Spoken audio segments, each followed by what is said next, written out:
Sejam bem-vindos ao canal Um Dia no Universo. Eu sou o Murilo e este é mais um vídeo de perguntas e respostas sobre ciência aqui no canal. Lembrando que as perguntas que eu respondo aqui nos vídeos são enviadas a mim por vocês, as pessoas que acompanham os vídeos e que são inscritas aqui no canal. Então já vai pensando na pergunta que você vai deixar nos comentários deste vídeo e também me segue lá no Instagram porque eu sempre tô pedindo por perguntas por lá. E vamos à pergunta de hoje. Ela foi enviada novamente pelo Rodrigo, que já participou bastante aqui. Muito obrigado, Rodrigo. Ele perguntou por que é tão difícil registrar uma imagem de um buraco negro. Eu já respondi o que é um buraco negro e como eles são formados em dois vídeos diferentes que estão aqui. Você pode clicar nesse izinho que aparece aqui no canto para assistir a estes vídeos. Então aqui eu vou falar bem resumidamente. Um buraco negro é um objeto muito denso e que tem uma gravidade muito intensa, que faz com que nem a luz consiga escapar da sua atração gravitacional. A velocidade de escape de um buraco negro, ou seja, a velocidade que um objeto tem que viajar para conseguir escapar da atração gravitacional de um buraco negro, é maior do que a velocidade da luz. Portanto, nada consegue escapar dele, nem mesmo a luz. Os buracos negros têm duas origens principais. A primeira é do próprio Big Bang, que acabou criando vários buracos negros, e a segunda é da morte de estrelas, ou seja, de supernovas de estrelas muito grandes que deixam para trás um cadáver daquela estrela na forma de um buraco negro. Mas tem que ser uma estrela muito grande e muito massiva para que isso aconteça. E no nosso universo, os buracos negros não são nem um pouco raros, na verdade eles são bem comuns. Então por que é tão difícil observar um buraco negro?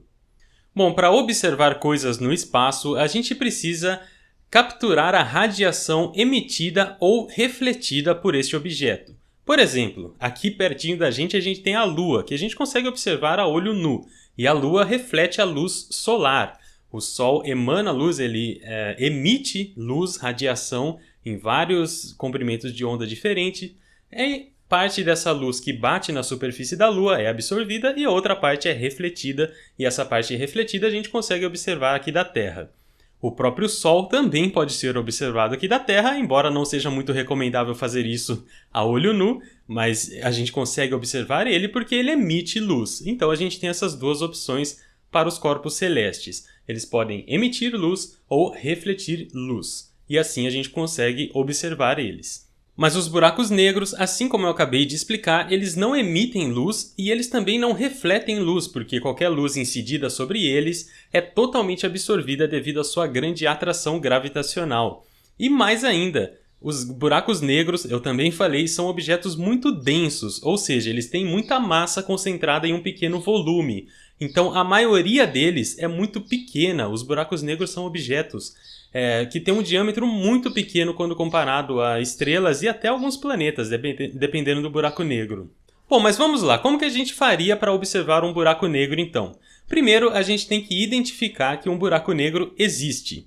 E para fazer isso, a gente precisa, de alguma forma, identificar alguma interferência que esse buraco negro está tendo em alguma coisa em volta dele. Vou dar um exemplo que vai ficar bem fácil de entender. Muitas estrelas fazem parte de um sistema binário, ou seja, duas estrelas que orbitam uma a outra mutuamente. Então essas estrelas elas se formam a partir da mesma nebulosa. Se você quiser saber como as estrelas se formam, eu também respondi num vídeo anterior que está aqui. Então você pode ter mais de uma estrela se formando a partir da mesma nebulosa e essas estrelas acabam orbitando uma a outra entre si. E se uma dessas estrelas for massiva o suficiente, ou seja, tiver massa o suficiente para quando ela explodir, ela se transformar num buraco negro, né, ou ela deixar para trás um buraco negro, a outra estrela que estava orbitando ela vai continuar orbitando o buraco negro, porque, novamente, o buraco negro ele tem muita massa. Então, ele tem tanta massa que ele consegue atrair gravitacionalmente e fazer com que uma estrela orbite ele. Dessa forma, mesmo que o buraco negro não esteja emitindo luz, a gente consegue observar que tem uma estrela que, obviamente, emite muita luz, e essa estrela está orbitando algum corpo invisível, algum corpo escuro. Então, a gente consegue, assim, identificar indiretamente a posição e a massa de um buraco negro devido ao movimento da estrela que orbita ele. Bom, mas nesse caso a gente identificou a existência de um buraco negro, mas ainda assim a gente não consegue observar ele, porque a maioria das vezes esses buracos negros são muito pequenos e também, novamente, eles não estão emitindo luz. Mas existe um caso em que a gente consegue ter uma observação mais direta do buraco negro. Ainda assim não vai ser o buraco negro em si, mas é o máximo que dá para fazer. São os casos onde os buracos negros têm em torno de si um disco de acreção. Disco de acreção é um disco de matéria que está sendo acelerado em direção a um corpo que está atraindo ela gravitacionalmente. Por exemplo, as estrelas são formadas desse jeito, a partir de nebulosas, ou seja, nuvens de gás. Quando se tem uma concentração de matéria dentro dessa nuvem, essa matéria concentrada exerce uma atração gravitacional que começa a atrair essa nuvem de gás, e essa nuvem forma um disco em torno desse ponto, que é chamado de protoestrela, ou seja, aquele corpo que vai se transformar numa estrela, e esse disco começa a acelerar, girar em torno dessa protoestrela, na forma de um disco mesmo, né? Então essa nuvem de gás se transforma em um disco, isso devido ao momento angular que esse gás adquire, ele tende a se conformar no formato de um disco. Os buracos negros também podem ter discos de acreção em torno de si se eles tiverem alguma matéria ali em torno deles que esteja caindo dentro deles. E essa atração gravitacional do buraco negro envolve muita energia, uma aceleração muito grande. E essa energia acarreta no aquecimento desse gás, dessa matéria que está caindo no buraco negro. E o aquecimento do gás faz com que ele fique incandescente, ele começa a emitir radiação. Da mesma forma que um pedaço de ferro, por exemplo, se você colocar no fogo, ele vai ficar vermelho, ele vai emitir luz, radiação. Qualquer matéria que tenha temperatura emite radiação. Enquanto maior for a temperatura, mais radiação ela emite. No centro da galáxia M87, que está a mais de 50 milhões de anos-luz da Terra, existe um buraco negro supermassivo, ou seja, que tem muita massa, e a massa dele é mais de 6 bilhões de vezes a massa do Sol. E esse buraco negro, então, ele é muito grande, né, comparado com os buracos negros comuns, digamos assim, o que já é uma vantagem para que ele possa ser observado.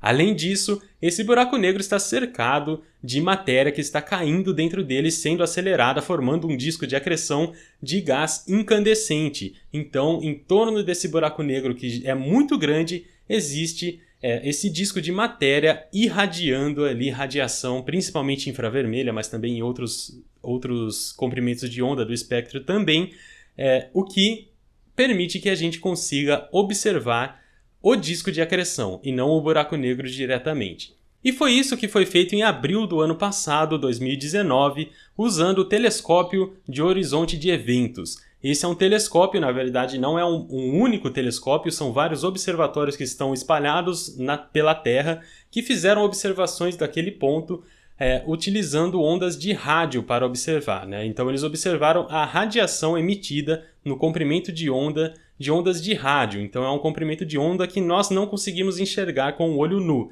A vantagem de usar esse comprimento de onda é que ele consegue atravessar muito bem qualquer obstáculo que tenha. Por isso que a gente usa as ondas de rádio para transmitir informação aqui na Terra, porque ele atravessa a atmosfera muito bem. E não só a atmosfera, as nuvens de gás e poeira que existem no espaço também. E como a gente está fazendo, né, essa observação foi feita com um objeto que está muito distante, é importante que a radiação consiga atravessar os obstáculos que tem entre nós e a galáxia M87. E essa foi a imagem obtida, então, a partir da composição de várias observações feitas com todos esses observatórios localizados em torno do planeta Terra. E essa imagem ela parece meio embaçada, meio esquisita, mas é porque o aumento, né, a resolução dela, na verdade é muito grande. A distância que a gente está desse buraco negro para a gente conseguir ter obtido uma imagem dessa, na verdade é muito impressionante o nível de detalhes que a gente tem aqui. Porque é uma coisa que está muito longe e comparativamente é muito pequeno. Nessa imagem, então, novamente reforçando, a gente consegue ver ali que no centro tem não tem nada, que é onde está o buraco negro. Claro, a gente não consegue ver o buraco negro porque ele absorve toda a luz, ele não emite, não reflete, mas em torno do buraco negro existe essa coisa vermelha que é a radiação emitida pelo disco de acreção da matéria que está caindo naquele buraco negro. Então, essa imagem aí obtida no ano passado, 2019, foi uma imagem histórica, a primeira imagem feita de um buraco negro. Bom, pessoal, o vídeo de hoje é isso. Eu acho que ele ficou um pouco mais curto do que o normal. Eu sei que eu falei isso da última vez e não tinha ficado curto coisa nenhuma, mas dessa vez eu acho que realmente ficou. E eu agradeço muito de novo ao Rodrigo que enviou essa pergunta. Espero que eu tenha respondido aí à altura, né? Que eu tenha sanado a sua dúvida e talvez você que esteja assistindo nem tinha parado para pensar nisso, mas se eu trouxe alguma informação relevante, já fico muito feliz. O vídeo já atingiu o objetivo dele. Muito obrigado a todo mundo que assistiu. Não se esqueça de se inscrever no canal. Olha aqui essa estatística que eu tenho, o YouTube disponibiliza para mim, da quantidade de pessoas que assistem aos vídeos do canal, que são inscritos e que não são inscritos. E vocês podem ver aqui que tem muita gente que assiste os vídeos e não é inscrito no canal. Se você gosta do meu conteúdo, se você está vendo esse vídeo, é o primeiro vídeo que você está vendo, mas já gostou, você acha que vai querer acompanhar, você quer receber os novos vídeos que eu for lançando no futuro, inscreva-se no canal, por favor, que você ajuda muito o crescimento do canal. O YouTube entende que as pessoas estão gostando do conteúdo e que as pessoas estão indo atrás de ver mais do meu conteúdo, então ele começa a recomendar mais os meus vídeos para outras pessoas. Então, eu agradeço muito a quem puder se inscrever no canal e também avaliar aqui e deixar um comentário com a sua pergunta que você quer que eu responda num vídeo futuro. Muito obrigado novamente e até a próxima!